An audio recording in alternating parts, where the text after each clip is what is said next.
प्यार साथियों, देखिए सवाल कुछ प्रकार से हमारे सामने ये कह रहा था ages of A and B differ by 16 years. ठीक है, दोनों की एज का जो डिफरेंस है वो आपका 16 ईयर्स है। If 6 years ago the elder one be 3 times as old as the younger one. फिर कह रहा है कि अब से 6 साल पहले जो बड़ा है वो छोटे से 3 गुना था, तो बताइए प्रेजेंटेज क्या है दोनों की। सबसे पहले वही हमारा ये आपका ए है और ये हमारा बी है।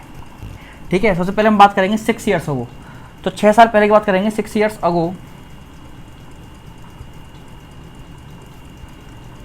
ठीक है, अगर ये x था तो ये 3x था, सिंपल। अब प्रेजेंट में वही 6 साल प्रेजेंट माने के लिए उनको 6 साल बड़ा होना पड़ेगा, यानी कि 3x + 6 होना पड़ेगा और इसको आपका x + 6 होना पड़ेगा। अब इनकी एजेस का जो डिफरेंस है वो आपका क्या है उसके बारे में बात करने हैं। यानी कि उसने बोला है अकॉर्डिंग टू क्वेश्चन, यहाँ से उसने बोला है कि जो 3x + 6 और इसका डिफरेंस x + 6 से अगर करूँ तो ये आपका आएगा 16। दोनों के एज का डिफरेंस दे दिया उसने। चलिए, तो आप यहाँ पर देख रहे हैं 6 से 6 कट जाएगा माइनस से निकल के। ठीक है, चलिए दोबारा करके दिखा देता हूँ सीधा आपको। ये आपका 6 ही है, तो ये आपका 3x + 6 यहाँ से -x और ये -6 हो जाएगा। माइनस अंदर जाएगा तो दोनों को माइनस बना देगा।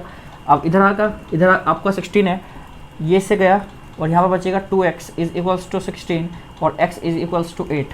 ठीक है, तो कुछ इस प्रकार से हमारा क्या ये आंसर है? नहीं, बिल्कुल भी आंसर नहीं है। आंसर हमारा क्या है, यहाँ पर हम देख पा रहे हैं कि प्रेजेंटेज उसने पूछी है, प्रेजेंटेज आपकी ये है। ठीक है, तो आप यहाँ पर 8 डालोगे तो 8 से 24 और 6 30 ईयर्स, तो 30 ईयर्स का तो आपका है भैया बड़ा, और 8 + 6 यानी कि 14 और 14 ईयर्स का आपका कौन है? छोटा। ठीक है, तो कुछ इस प्रकार से हमारा आंसर होगा। अगर आपको क्वेश्चन समझ में आ गया हो या इसका सोल्यूशन समझ में आया हो, कॉन्सेप्ट से अगर आप भली भांति परिचित हो गए हो, क्योंकि हमने 8th क्लास में सीखा है और हर बार हम सेम क्वेश्चन हर क्वेश्चन में सेम कॉन्सेप्ट लगा रहे हैं, तो मुझे पूरी उम्मीद है कि आपको क्वेश्चन समझ में आ रहे होंगे बिना किसी दिक्कत के। आगे चल के हम इनको ऑप्शन टेस्ट से भी लगाएंगे, टिप्स एंड ट्रिक्स से भी लगाएंगे, लेकिन फिलहाल हमारा कॉन्सेप्ट को समझना बेहद जरूरी है। जिस कड़ी हमने कॉन्सेप्ट को समझा भी है, लगभग 5-6 क्वेश्चन हमने कर लिए हैं जिनमें हमने कुछ इस टाइप के क्वेश्चन का कॉन्सेप्ट समझा है और सेम कॉन्सेप्ट से हम सारे सवाल को करे हैं। तो प्लीज़ अगर आपको वीडियो अच्छी लगी हो, कॉन्सेप्ट समझ आया हो, तो आप चैनल को सब्सक्राइब जरूर कर लेना, वीडियो को सभी दोस्तों के साथ शेयर कर सकते हो। उसके अलावा आपसे मिलते हैं अगली वीडियो में, जब तक के लिए धन्यवाद।